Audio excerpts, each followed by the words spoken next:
हमें अधिकार दिया है वोट डालने का, उस अधिकार के लिए, अपने संविधान को जिंदा रखने के लिए, अपने संविधान को जिंदाबाद करने के लिए, अपने बच्चे और बच्चियों के भविष्य को बचाने के लिए इस बार ईवीएम पर बटन कहां दबाना चाहिए? कहां दबाना चाहिए?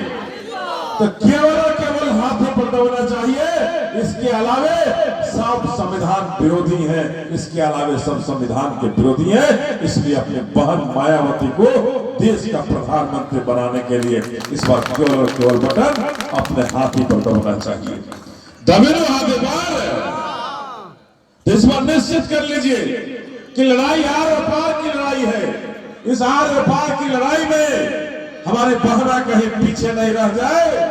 इसलिए निश्चित कर लीजिए कि चुनाव का दिन आएगा, सबसे पहले लाइन में खड़े होकर अपने बहना के प्रति अपना आस्था और विश्वास को मजबूत कर देना है और उसे मजबूत करके दिल्ली की गद्दी पर बैठा देना है। ये हमें निश्चित कर लेना है। जनता पार्टी के लोग कहते हैं कि इस बार सरकार में आएंगे तो संविधान बदल देंगे।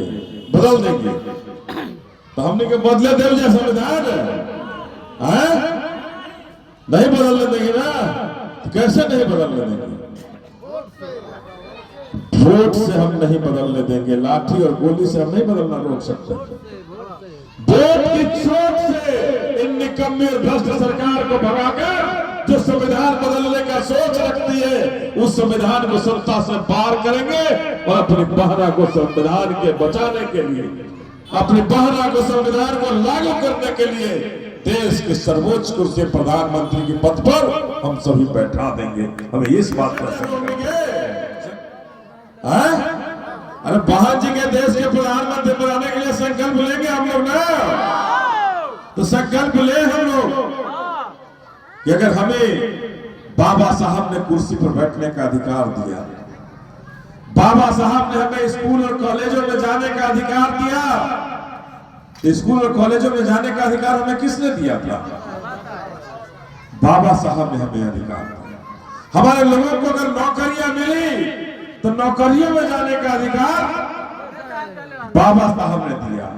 अगर हमारे लोग विधायक बने, पंचायत प्रतिनिधि बने, कोई मुखिया बना, कोई सरपंच बना, कोई जिला परिषद बना, तो ये अधिकार भी बाबा साहब ने दिया था, जिसकी बदौलत हमारे लोग जनप्रतिनिधि बने। और लोग कह रहे हैं कि हम संविधान बदल देंगे। अरे हम लोग तो सोच रहे थे संविधान बदलेगा, फिर से हमें सूत्रों में कहीं बदल दे लोग। तो हम कहना चाहते हैं आपसे कि इस बार लड़ाई और आर पार की होगी। इस बार फैसला आपको ले लेना है कि हम अपने हाथी के साथ रहेंगे और हाथी को जिताने का काम बक्सर लोकसभा में करेंगे। इस बात से ही निश्चित होगी कि अगर बक्सर जीतेंगे तो हमारी बहन देश की प्रधानमंत्री बनेगी। की बात होती है, कहते हैं कि मैंने देश के लिए क्या नहीं किया। बहुत सारी गारंटियां हमने देश को दे दी। हम 80 करोड़ लोगों को अनाज खिला रहे हैं। हम 80 करोड़ लोगों को जिन्हें खाने का नहीं है उनको खाना दे रहे हैं। लेकिन हम पूछना चाहते हैं कि उन 80 करोड़ लोगों का भविष्य को छीनने वाले लोग कौन थे? उन 80 करोड़ लोगों का भविष्य छीनने वाला कौन था? ये वही नरेंद्र मोदी और उसकी सरकार है जिन्होंने हमारे भविष्य को बर्बाद करने का काम किया। ये वही सरकार है जिसने देश का कोना कोना बेचने का काम किया और हमारे बच्चों और बच्चियों के नौकरियों को छीनने का काम किया। ये वही नरेंद्र मोदी की सरकार है। ये वही नरेंद्र मोदी की सरकार है जिसने कहा था कि हम 1 साल में 2 करोड़ लोगों को नौकरियां देंगे और 1 नौकरियों नहीं देने का काम किया। तो ये वही मोदी की सरकार है। ये वही मोदी की सरकार है जिसने हम सबों के घरों में खाता खुलवाया, घर घर में खाता खुलवाया। हमारी माताएं बहनें बैठी हैं, लाइन में लग लग करके खाता खुलवाई थी। खुले नहीं खाता। कितना पैसा आये खाता में? 15 लाख आई बनो क्या आई बा? 1 रुपया उस खाता में नहीं आया। और नरेंद्र मोदी ने कहा, घूम घूम करके पूरे भारत में कहा कि इस बार हमें प्रधानमंत्री बना दो, सबके खाता में 15-15 लाख रुपए भेज दो और 15 रुपया देने का काम नहीं किया। ऐसे झूठे प्रधानमंत्री हमारे, झूठ के बुनियाद पर जो टिका हुआ है, उससे कैसे आप उम्मीद कर सकते हैं कि हमारे लिए कोई न्याय का काम करेगा, हमें न्याय दिलाने का काम करेगा?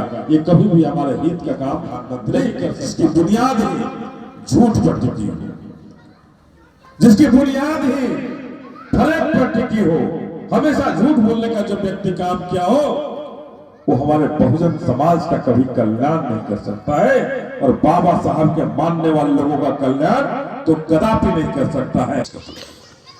तो आपसे कहना चाहते हैं कि नरेंद्र मोदी भी झूठे, बिहार के मुख्यमंत्री नीतीश कुमार का देख लीजिए, अखिलेश्वर में बड़ारी से बीजेपी बनुआ में। देखिए, हम लोगों से हर पंचायत में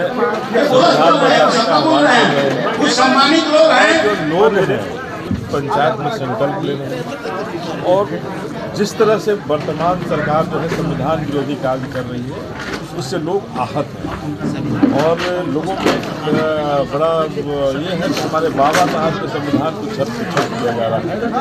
लोग इसके लिए बहुत चिंतित हो रहे हैं।